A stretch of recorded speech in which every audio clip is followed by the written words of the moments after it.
Welcome to Business in Better Shape, where we take hospitality out of the boardroom and onto shift. Let's get into it. Business in Better Shape, powered by Square and brought to you by Tech on Toast.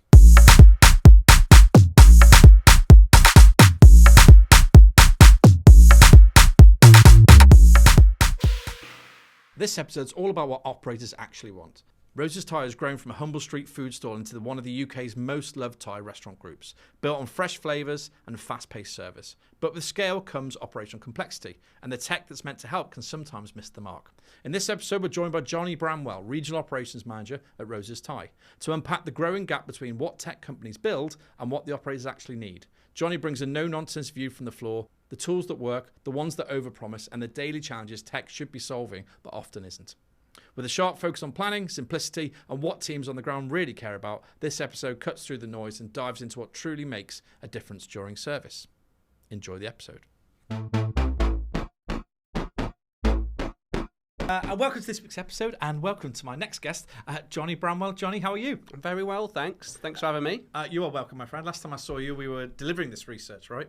We were sat on a stage somewhere in Oxford Street, was it? Months ago. Yeah, we're not meant to time it, but yeah. Sorry. Years ago. Recently. Yeah, recently. Tell us, before we get into that bit, let's just hear about you and Rosa's. What are you up to?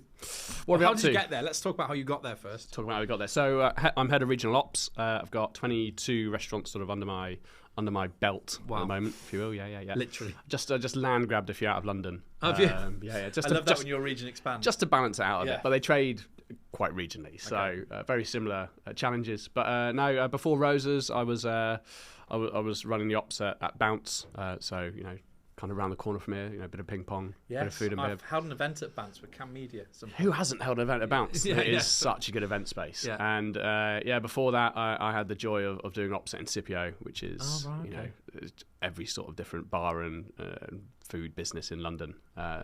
Fantastic op. Wow. So, yeah, before that though, all over the place. Bit of branded, bit of non-branded, bit of independent, bit of entrepreneur, bit of founder-led, bars, pubs, restaurants. It's an eclectic mix that's landed me here. But restaurants are a fantastic place to be in terms of operations when you're growing a young family. So yeah, good place to be right now. I can't tell if you're being sarcastic or not. No, it's a great place to be. Particularly we just launched a new kids menu. There you go. Very good. And tell us about Rosa's. How many sites are Rosa's up to now? We're up to 46. Wow. We're up to 46. And on the growth, sort of building the pipeline for next year. So new menu coming out soon, Christmas, and then on the growth trail again. Yeah, it feels like Christmas is already upon us, right? Yeah. At the minute, big time. Monday, was it? As soon as 1st September hits, that's it. Kids are packed away. It's really not good for your health, is it? So we sat down, we had this research we did with Square, and we talked about, I think it was the long-term investment in tech, right, we called it. And we were looking at some of the reasons why people don't plan, and we were, there was some shock. I think the most shocking one was 92%? Don't plan ahead, something like that. And I think originally when we spoke, you thought you weren't that surprised by that. No, I wasn't. And I think that was something I said the total opposite of what you were expecting me to say. Yeah. But no, it doesn't surprise me, because I think in terms of where operations are, particularly post-COVID, and we talk about it forever, but it is a very reactive world, and the stuff that gets dropped in front of you, whether it's legislation or whether it's some form of extra outside of your control problem, it creates something else you've got to react to, and you have to react to it. You can't just go, no, we're going to stick to our guns and stick to our strategy, which is whatever it may be at the time. So it doesn't surprise me at all, because the best laid plans really do get messed up quite early in the phase. And I think I go back to my days. I'm older than you, but I go back to I think I must be. I definitely am. Let's not even have a discussion about that. But yeah, we go back to my operations days, and I used to remember what a good day felt like. Yeah. What does a good day look like for you in terms of, I suppose, if you think about for you in your role? Because I imagine, are you traveling around quite a lot? Yeah, quite a lot. Yeah. The basics are still the same. The stuff that's in between the basics is not the same and is ever changing, and in this world of tech, which we're talking about now, it's constantly changing and evolving. But a good day is put simply, you've just got to do two things, or rather you've got to get your teams empowered and engaged enough to do two things. Coach and develop the team. It doesn't get much more clear and obvious than that. The team has to advance and get better. People have to feel invested in and feel like they've had a good day at work and leave feeling well treated and like they've enjoyed their shift, and that there's enough of them on shift to deliver what they want to do. And the other one is just enhance the guest experience. So that's a good day. You know, if you can deliver 14 of those shifts, lunch and dinner, across a year, across a week, across a year, that's operations. You got it nailed. You know, that is what a good day looks like. Now, what does that look like centrally from my point of view? You know, any number of dashboards in the morning that you look at, cover growth, you know, guest sentiment, any number of things that just pop up and crop up that need some sort of action. But it doesn't look much better than when you just walk into a restaurant. You know, that is the feeling. Walk into a pub, that is the feeling. It doesn't matter what end it is, high end, high quality, low quality, value, mainstream, whatever. If you walk in and it feels good and the team is happy and it feels like there's a good pace and a rhythm to it, that's a good day, right? You know, you walk in and you go, yeah, this feels great, this feels right, this feels like how it needs to be, because that's your measure of everything we're trying to achieve: operational excellence, you know, conversion, whatnot. Is there a dashboard that is there a go-to? You mentioned a few different metrics there. Is the one you open up every morning and go, because some people just obsess with certain things, right? Is there something you obsess with when you look at your dashboards? Yeah. We kind of semi-built something. So we do a bit of a data dump in the morning out of a number of systems, and we got the dashboard that basically gives us the information. So how close we're running to our forecasts in terms of commercial performance and also guest sentiment, covers, you know, effectively. So, and like for likes, delivery, all of that platform. So it gives us quite a good steer on where we need to point ourselves. And some numbers stick out, and that's where you obviously point yourself. Some numbers grow and grow consistently, and you've got a good pace of it, and that's, you kind of leave them alone. You know, they're doing a good job. But some people need a helping hand, and that's where you point yourself. And tech has been burdened as I suppose it's like the other wife in the relationship now in hospitality. That's the mistress, isn't it, of hospitality? Probably get that cut.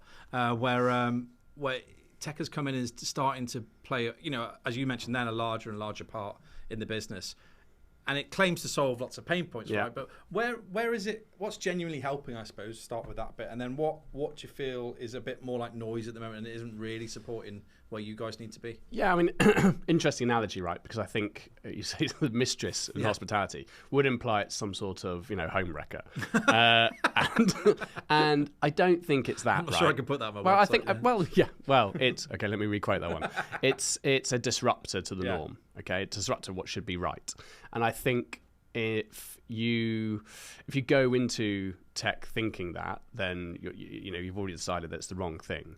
You need to go in thinking it's the best man. You know, they're gonna provide an oomph and a pump to your ceremony that's going to give you a bit of extra insight and knowledge and drive things. It's not there to detract from the basics of hospitality, right? Which is, if you go to a QSR sense, tech works really well in the sense of, I know what I'm ordering, I know what modifications I can make to my meal, I press this button, I pay, my product arrives, right? It works beautifully. When it comes to hospo, you know, actually going somewhere. FSR, they call it a full service restaurant. There you go, yeah, FSR. Well, I've never called it that. No. I just call it hospitality. Work. Yeah, exactly. You know, in that sense, it needs to support the teams and the guest, right? And the whole experience from start to finish. And you know, that's a lot now. You know, that is not just coming in and payments. You know, that was the original tech, you know, POS and faster payments. And now it's your journey from the website through to booking, through to offers, loyalty, what you get during the experience. Do you have a hybrid model? Can you add to your bill? Can you add an extra drink? Is it there? You know, what do you get after? What your CRM that happens after it? There's lots of tech there, and that all supports the function of a business in good hospitality. What it can't do is replace what people need from a good hospitality experience, which is an experience. You know, you don't just go somewhere for the food and go, oh, this food's great. You don't go for the rest of the bits and the scenery that's around it and the bit of theatre that goes with it. And I don't think tech will replace that. But what tech has to do is facilitate that. You know, so it's got to give that oomph. It's a oomph. I love that. It's a common. I think it's a. Everybody will say, you know, it's an enabler and it's an enhancer, but it really has to, doesn't it? It really has to sit alongside what you're trying to achieve day to day in your role, plus the guys on the floor, the boys and girls on the floor, and then the people in the kitchens that they can do what they do, plus central officer get their back scratched as well with the correct reporting and whatever else. So, which becomes, I think, more and more complex the more and more, as you mentioned, 6 or 7 touch points there that you can cover across. What about planning for you? Because obviously, in a role like yours, you're across 22 sites. How do you kind of go about planning your week or planning your role? I'm sure it's not a week. I'm sure you plan further than that. Maybe you don't. Yes. I don't know. If my boss is listening, 100%. But yeah, how do you go about planning what you do, you know, and across your patch? Yeah, look, I mean, as we said right at the start, right, it changes. it's reactive. Sometimes you've got to change and adapt. But that's just everything in terms of any project you're on. I think I'm lucky in the sense I've got area managers that cover the geography, so in terms of anything that is directly needs managing or needs attention, I've got people in the right place to go and pay attention to it who are exceptionally good in their role. Where I go is to back end that and make sure that they're doing what they need to do and they're supporting, they've got what they need, and to see if they're all right, because they're the ones who are dealing with way more of the front line piece. They're way more close to the coaching piece in terms of operational excellence, which we've got a program for, which we're rolling out. They're much more attuned to the stuff that's going wrong, and we've done a few tech rollouts where we've had trial sites all over the place, and you got to go there and witness it. But they're the ones who are feeding back from the front line of whether it's right or wrong. I was going to ask you that, because I think I introduced you in my introduction, which you didn't hear, which was all about like you becoming Britain's most loved tie brand, right? Mm-hmm. And I think it's hard, isn't it, when you want to implement. It's not just technology, I suppose. It's anything new, but I think tech is probably the one thing that people are experiencing more of onboarding at the moment than anything else. How do you do that without disrupting, as we mentioned, disrupting again, amongst a really settled brand and culture? Because you are, aren't you? You're quite sure of what you are. And I think that sometimes bringing something in alien can disrupt that. How do you avoid that? Yeah, we rigorously trial. Test and learn is not a value of ours, but it's a big value of what we need to do. We need to make sure that if we're going to do a wider rollout, we have really stress tested it with a small group that knows and can adapt to that. And we've done that with almost like 40 different projects over the last year. We've got probably every restaurant has had some form of thing tried and tested against it, and that's a really good thing when you're sort of not opening new restaurants and you're waiting to do the next rollout. Actually, you've got a bit of time to really practice and tweak and tease. And so we've run a number of trial sites in a number of tech options, and had feedback from the team. Has it helped us? Has it not? Has it hindered it? Has it added more time to the day? Has it taken time away? Has it enhanced the guest experience? Has it driven more review volumes? Has it? Are they very much involved then in that kind of? Massively, yeah. And we really get the tech partner to be involved, in that with the team. It's not just a case of we have a project manager that speaks to the partner and then away we go. There is a direct route so that if the team has any issue, they've got a quick solve, right? And it's not just a case of I've got a massive problem, it's really impacting my service, I can't deal with this. So it's really important, I think, in anything when you're a large group our size, when you've got spread across the country, to have those peer tested systems, because they're the ones who are going to speak to its value more than you, I, me, anyone else in the company, another company, third party. They're going to say, actually, I had this in my system, and the team earned loads more tips. We turned tables really quickly. We grew sales by 10%. We had greater adoption of lunch menu. Tick. Any number of those things. As if they speak to that, a GM's going to go, yeah, I want that. Yeah. And that's why I always think that actually selling, obviously when there's a criteria to buy, right? But there's obviously for the tech guys, sometimes understanding, those are the guys that are going to kick you out the boardroom, right? It's not actually you, it's going to be the general managers, assistant managers. Correct. Yeah. And it's, in terms of decision makers, that's going to sit right at the top, the person who signs the contract. But the people who are really going to tell you whether it's the right thing to adopt are the front line. They are the ones who are going to be going, you've just added like 10 hours to my week, either for what? Yeah, for what? Exactly. Is it going to actually? Not that I've been in this conversation before. I literally just morphed into a way to that. Yeah. Why? Why is this here? And what kind of criteria then? Obviously, you mentioned there. Obviously, there's always someone who signs off the money, who will have final say. But is there a criteria you kind of sit around? Is it matching your values, or is it kind of matching pace of service or whatever it might be? But do you have a set of criteria? How do you buy, I suppose, is what I'm asking. Yeah, all those things. And to be honest, we are looking, as everyone is at different models in the market, and there's so much out there, so deciding what is right and what fits, and around your current systems, have we extracted 100% of our current systems? All those conversations are being had. I think when it comes to that decision making, it has to match our brand. It can't take away from what our guests want when they come into the restaurant. It has to commit to the guests that we know come into Rosa's. We can't just go, we're putting this in, and then force our guests down a route that they don't want to go down, right? What's the point in that? That's just damaging the brand. So it's got to fit that. It's got to be something that fits with what we do. it's also going to be something that gives the team time back, because ultimately we're living in a world now where we can't just, load the restaurant full of team members and everyone has, every table has their own waiter. That's just not the reality. It has to give time back to the team to be able to service that in a really good way so everyone leaves having a really good experience.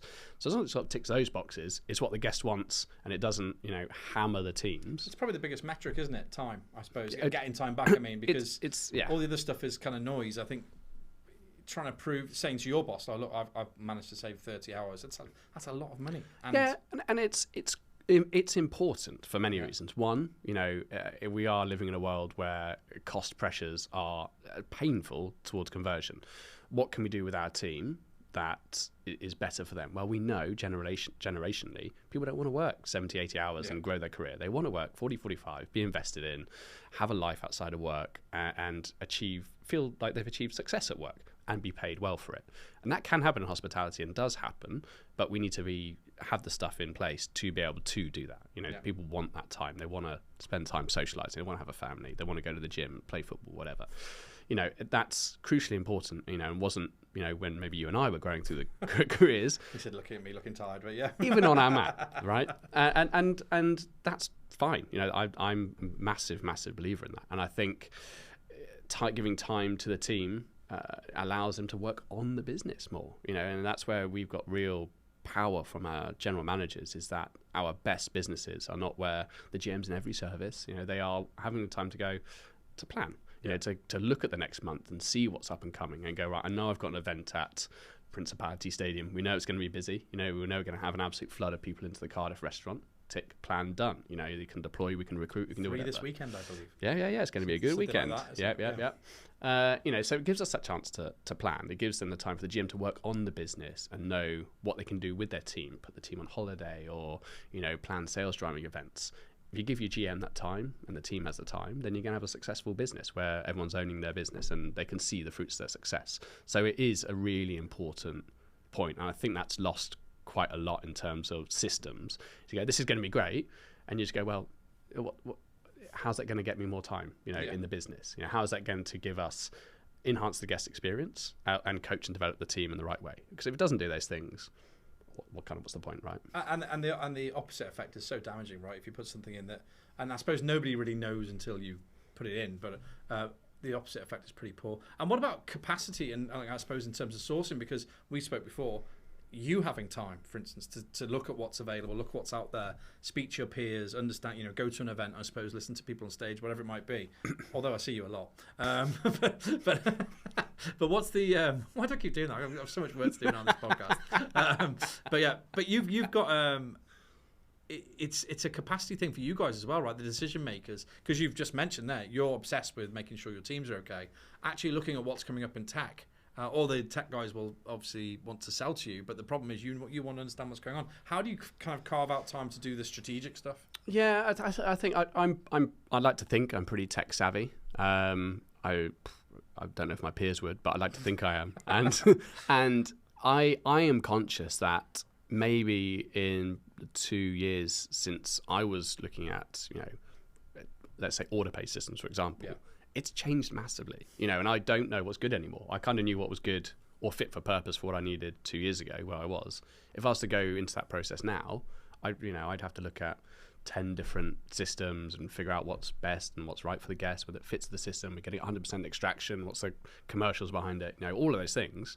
It moves so quickly, old cliches, if you're standing still, you're falling behind. But that is true with tech, right? And that is... finding time to extract that in amongst everything else which has to be done is tricky. You've got to commit quite a bit of your own time, to be honest, to look at that. And I guess that's in that sort of personal development for me that I want to stay quite close to tech, because I think tech in hospitality and tech in general is obviously the future. We all know that. We're not in a world where there's massive population growth, and here we are, and we're driving growth through that. We have to drive growth through the teams we have. We're not, and we have to make our teams' lives easier. And the only way we make our teams' lives easier is to add in tech to make it easier, and then you get the growth out of it, right? So that therefore involves me committing a bit of my own time. And then once you've done enough research, someone else comes on the map, and you've got a totally different system, right? Yeah, but it's true. But it is exhausting. As in, Yeah. if you we sit on that side of the fence, right?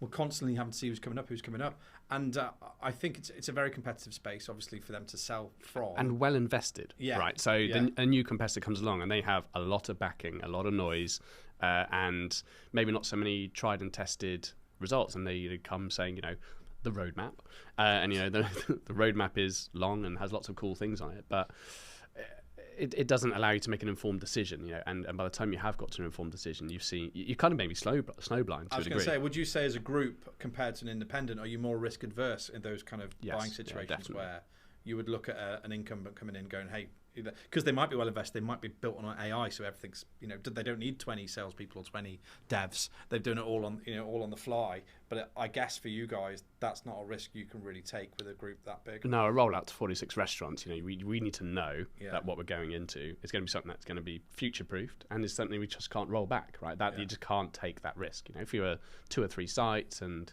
you had a bit of capital under your belt and you're well invested and you can take that risk, then yes, but when we're this size and we know whatever we put in is fundamentally going to change some sort of part of the business, is going to take a long time to implement, and is going to take a long time to grow and land properly, it's got to be right. 100%. And what about adoption? Because I think you talked before about the testing, which I think is absolutely crucial. But obviously, once the tech people run over the hill into the sunset, I'm sure they don't. They stay involved. But once that original onboarding is finished, how do you keep the teams engaged, and I suppose, and making sure that what you've spent money on, spent time on, still remains in the game and is doing what it said it would do, delivering that time back? Yeah, it depends what it is, right? I think if our teams take onto it, then you walk in, you see it's being used. And it comes out in other measures. So anything we do will, if it ticks those 2 boxes, enhances the guest experience and coaches and develops the team, we'll see that in some way, shape or form coming out further down the line, right? So if we see our team hungry for growth, we see them driving it, we see the fact that our turnover in the restaurant is going down in terms of our team turnover, if we see the fact that the guests are having a great time and spend per head's going up, then we see there's strong adoption. It's a very clear and obvious sign of whether something is being pushed right. If you don't see those things and it's not being delivered right and landed, and you've got to go in there and find out why, because maybe something in the trial hasn't come out in the wider rollout, and you go, oh no, we didn't think about this. But then that's when hopefully I think that's okay, right? I think sometimes people stress about having perfect. Someone says we don't let good get in the way of perfect. Is that right? Or don't let perfect get in the way of good? Is it which way around? I've run out of cliches now. Yeah. Well, I think I've got a whole day of this, mate. I've got loads. But yeah, someone said to me, don't let perfect get in the way of good, basically, which was basically saying that you're going to mess up a rollout, you're going to get things wrong, and people, humans, are not AI. They are going to make mistakes, and they're going to have their own opinion, and I think that's okay, right? That is fine. Mistakes are fine, and operational excellence is about putting yourself in a position, dropping barriers, so that you can give the very best guest experience from all departments. Not just the restaurant teams, but support office, all the other functions, as much as possible. Sometimes something just happens that you just don't see, you don't foresee. It just is the way it is. You just need to be best set for it. And if you've made a decision on a tech partner for whatever reason it is you're going to put into your business, and something crops up further down the line, you go, oh, no one saw that coming. That is fine. Yeah. That is a fine thing to do, so long as the tech partner hasn't run off into the sunset, and you do have them to come and maybe make some tweaks. I'm sure they would.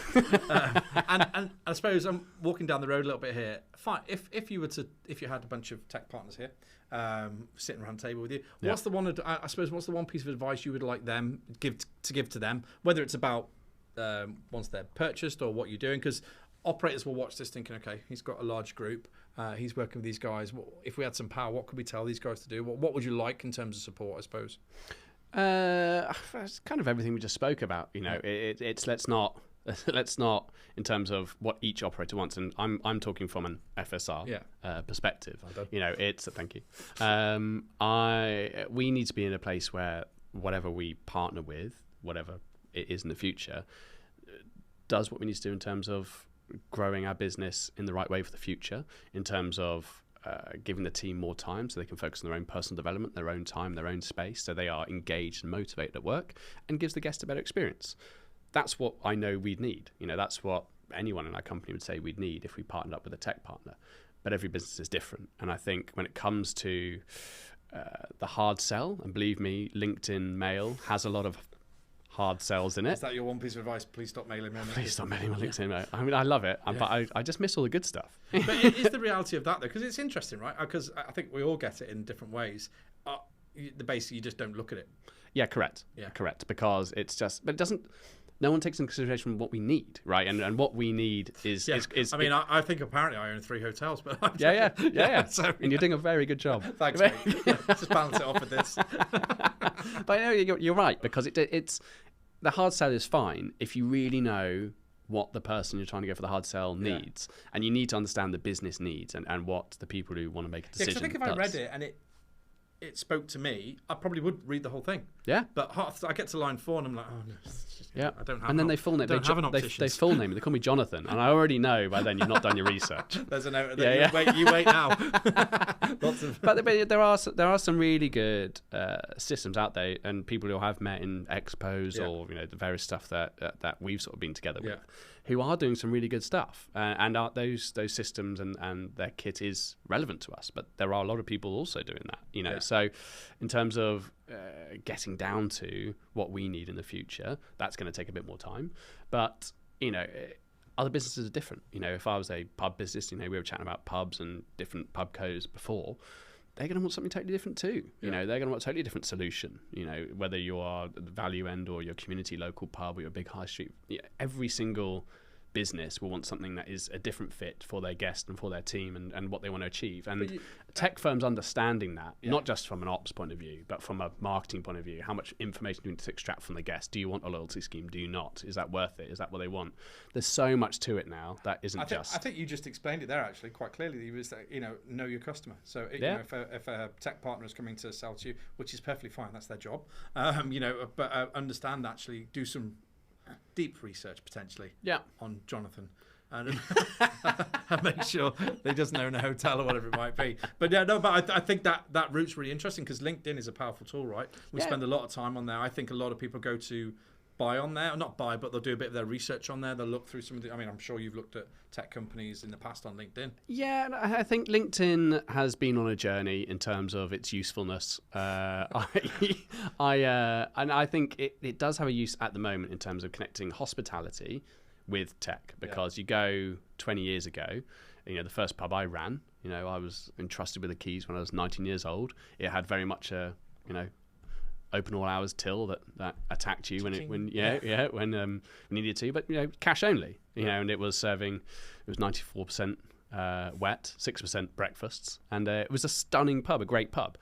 We're 20 years later down the line, right? And cash is now not a thing. That advancement is massive. It's just not a thing in anywhere. It's all card now, and it's actually quicker to take card. It's quicker to process everything, and that is how much the business has changed. So that pub's needs, unfortunately, it doesn't exist anymore, or it's some other format, would be totally different now. And the guests it had and the customer needs it had would be totally different. Right? And I think, and you look at, because we can talk very much as a former operator and operator and about the tech guys, but the reality is that I think 12 million people are using ChatGPT daily, not in work, at home, right? And that's freaking me out, because if you think about it, commercially, we're not really using it yet. I'm sure that all the tech guys are using their products, but in terms of businesses like you run, like I've run, AI isn't really embedded entirely yet, and probably won't be for a while. But the reality is everyone at home is using it already, so the adoptions happen the wrong way around. Correct. Normally it's commerce, then it's the public, right? So it's an interesting flow, and I think that customer is going to educate us. Correct. And to go back to sort of LinkedIn, sort of the original question, I think, as I grew through my career, it was kind of something that was there, and hospitality became a more serious career for a lot of people throughout the 2000s. And now it's pairing up to completely contrasting workforces. Tech. Unfortunately, there are a lot of ex-hospitality operators in tech, thankfully. Did you say unfortunately? No, thankfully. Fortunately. Yeah, get that one in the edit.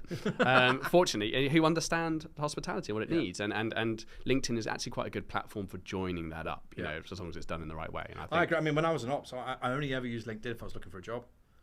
So if I had a bad day, I was straight on that on the way home. I'd be like, but that was it. No, I just wouldn't go. I didn't know what Propel was. I didn't know what anything was. I just did my job, head down, went home. So it's quite weird being on this side of the fence now, thinking, why aren't you listening? Why aren't you attending every event I do, Johnny? What's wrong with you? Because you have a job. Yeah.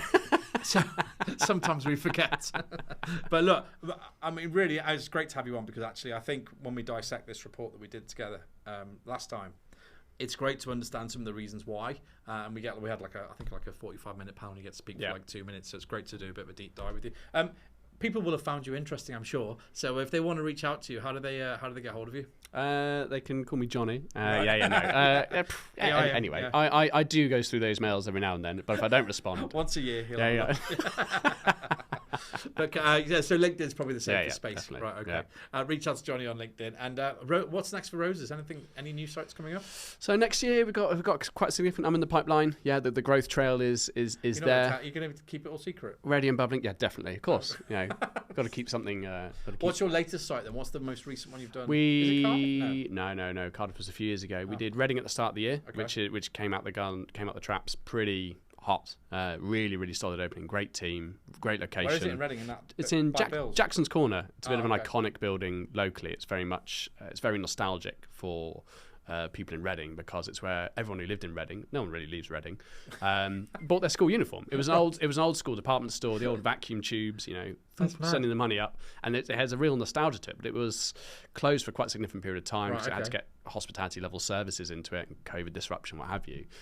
So we landed there, and it's a really lovely restoration of that unit, and it's very respectful to Jackson's Corner department store, and the Reading populace have just fallen in love with it. Like it's delivered the product really well from the start. The team's exceptional, and they've really gone out there and nailed it. It's a great brand. You guys have it sounds stupid to say that you have an obvious service model, but I think sometimes you get people can be a bit confused by brands sometimes because they try and be something to everyone. But you guys have got it. It's very clear in it. Culture, brand. It's very obvious what you guys are trying to achieve. Yeah.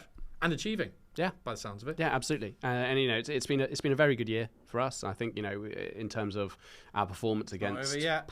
Yeah. Christmas is coming. Too right. But we're in a great position for a good Christmas. We've had a really solid year so far. Everything sort of is in the right place. We've done a big program on our operational excellence within the restaurants. That's what this year's allowed us to do, and that will give us a really good starting platform for next year for sure. Lovely. Thank you, Johnny. Nice to see you again. Thank you for trekking across. Where are you off to now? Kingston. Oh, God. That's a bit of a journey. Is that a journey? How far is that? Hey, I come here and I stay here. It's London. Right. Yeah. Okay, good. I think some college, I think. All right, cool. Look, lovely to see you again, mate. Thanks very much. That was Jonny Bramwell, everyone. Say bye-bye. Thank you, Chris.